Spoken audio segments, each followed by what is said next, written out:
leaders or politicians you can condemn, but they have nothing to show for it. And, in fact, they've been worse. Whatever Lee's policies toward personal freedom, at least he forced his people to save and invest. History shows that people who save and invest grow and prosper, and the others deteriorate and collapse.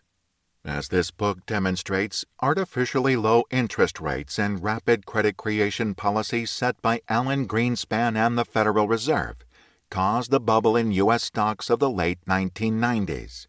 Policies then pursued at the Fed made the bubble worse. They changed it from a stock market bubble to a consumption and housing bubble. And when that bubble burst, it was far worse than the stock market bubble, because there are many more people who are involved in consumption and housing.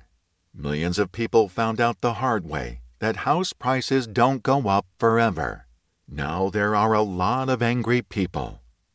No one, of course, wanted to hear it when the original edition of this book was published. They wanted the quick fix. They still want to buy a stock and watch it go up 25% because that's what happened a few years ago, and that's what they say on TV. They want yet another interest rate cut because they've heard that that's what will make the economy boom.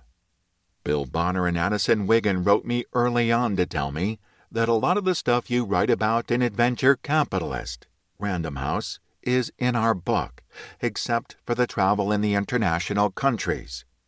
I'd go a step further and say it's almost as though they wrote parts of my book and I wrote some of theirs, approaching the same subject from two completely different angles and arriving at the same place. From the lack of government policies encouraging saving and investing to the dramatic effect demography will have on the global economy in the 21st century, I kept coming across things in this book that I had seen in my travels. He discovered them by reading history books and studying economics. I saw them up close on the ground. Needless to say, your ideas are genius, I wrote back. You think like I do, which means we're going to go broke together. Jim Rogers. Preface to the 2009 edition. Confessions of a Newsletter Man. We begin with a question. Was there ever a fairer métier than ours? The poor carpenter risks cutting his fingers or banging his knee. The used car salesman's hearing goes bad as soon as he takes up his job. "No, I don't hear any rattle," says he. The foot soldier gets sent to a god-forsaken hole like Afghanistan, where the women are covered up and the liquor stashed away. But in our trade as newsletter publishers, hardly a day passes without a good laugh.